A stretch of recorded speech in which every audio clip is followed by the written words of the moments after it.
She was returned 3 times. 3 different families, 3 different homes, and every single time she ended up back in the same cold kennel in the same shelter, waiting. Nobody knew what was wrong with her. The staff couldn't explain it. She wasn't aggressive, she wasn't sick, she was just a gray cat. And apparently that wasn't enough. But on the night she was brought back for the 3rd time, something shifted, something that nobody in that shelter could have predicted. And what happened on night 7 in her new home would change everything. To understand why, we have to go back to the beginning.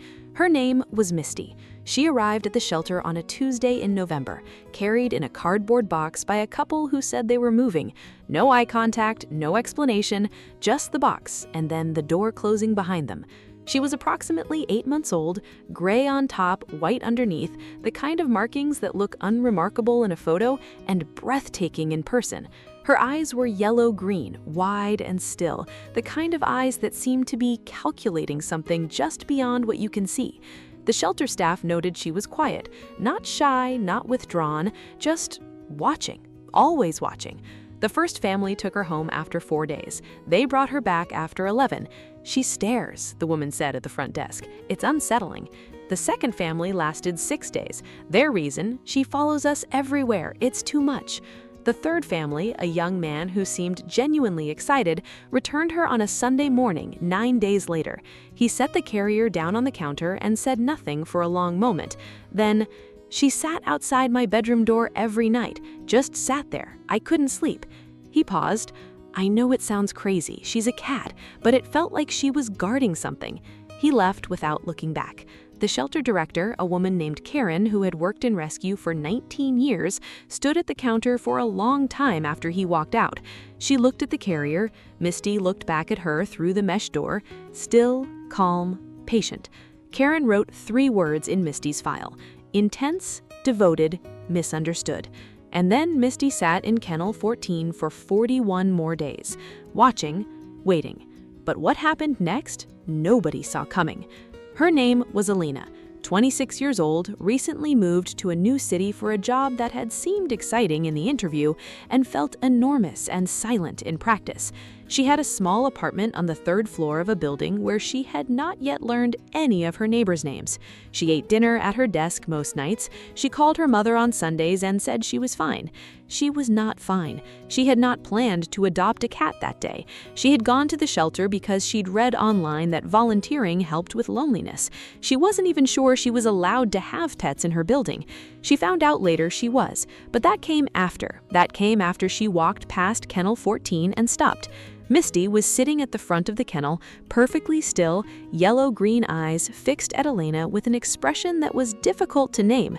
Not pleading, not performing, just direct, like she had always known this was coming, and Elena was simply the last one to figure it out. Elena stood there for 4 minutes. She counted later because it felt important to count. Then she went and found Karen, the gray one, in kennel 14. Karen looked at her for a moment. "She's been returned 3 times. "I know," Elena said. "I read the card. She follows people, she stares. Some people find it. I live alone, in a city where I don't know anyone." There was a pause. "She's yours," Karen said. The first 6 nights were quiet. Misty explored the apartment with the focused deficiency of someone conducting a very important inspection. She located every window. She assessed every piece of furniture. She identified Elena's pillow as the most strategically significant object in the apartment and slept beside it from night 1. Elena didn't find this unsettling. She found it, quietly, like something loosening in her chest that she hadn't realized was tight. She started working from home some days just because it was nice to have something in the room with her. She started sleeping better than she had in months. And if you're still watching and haven't subscribed yet, that actually stings a little. Hit subscribe, because night 7 is where everything changes. On the 7th night, Elena woke at 2:47 a.m. She didn't know why. There was no sound, no alarm, just the sudden, total awareness of being awake. She lay still for a moment, adjusting to the dark, and then she noticed Misty. Misty was not beside the pillow. She was standing at the foot of the bed, completely still, facing the wall near the kitchen. Every hair on her body was raised, her tail was low, her ears were flat. Elena sat up. Misty? The cat did not move. Elena got out of bed and followed her gaze. She smelled it before she saw it. Gas. The faint, unmistakable chemical smell of a gas leak from the stove in the kitchen, the burner she had turned off, or thought she had turned off before bed. She opened the windows. She turned the knob fully off. She stood in the kitchen for a long moment, the cold night air coming in through the glass. Then she looked at Misty. Misty looked back at Elena. And then, slowly, she walked to Elena's feet and sat down. And that was it.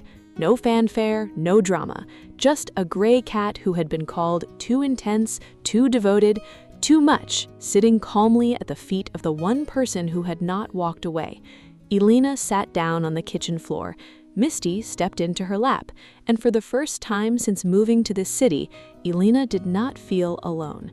She texted Karen the next morning. Karen responded in 30 seconds. I knew. The families who returned Misty weren't bad people. They were simply not the right people. They saw a cat who stared and followed and waited, and they called it unsettling. They did not recognize what it actually was. Loyalty, a depth of attention so complete, so focused, that it could feel overwhelming if you weren't ready for it, if you weren't someone who needed exactly that. Elena needed exactly that. She just hadn't known it yet. Misty had. From the moment she looked through the kennel door and held Elena's gaze for 4 long minutes, she had known. 3 families had called her too much. 1 person found her at exactly the right moment. And Misty, who had sat in Kennel 14 for 41 days watching the world walk past, had simply waited, because the right person was always going to come. She just needed time. Today, Misty still sleeps beside Elena's pillow. She still follows her from room to room. She still sits and watches with those wide yellow-green eyes, taking in everything, missing nothing. Elena's neighbors know her name now. She has learned theirs. She no longer eats dinner at her desk. She started a group chat with 4 people from her building. She goes for walks on Saturday mornings. She says she's fine, and now she means it. She has a cat who refuses to let her disappear into the silence, who stations herself in every room Elena enters, who sat guard at the foot of the bed at 2:47 in the morning and would not move until the danger had passed. 3 families gave her back because she was too devoted. 1 woman found her and called it the best thing that ever happened to her. Some bonds don't look like what you expect. Some of the most extraordinary love arrives quietly, gray and white, with yellow-green eyes, in a cardboard box on a Tuesday. Was Misty protecting Elena from the very beginning, or did she simply know, like some animals do, exactly who needed her most? Tell me in the comments.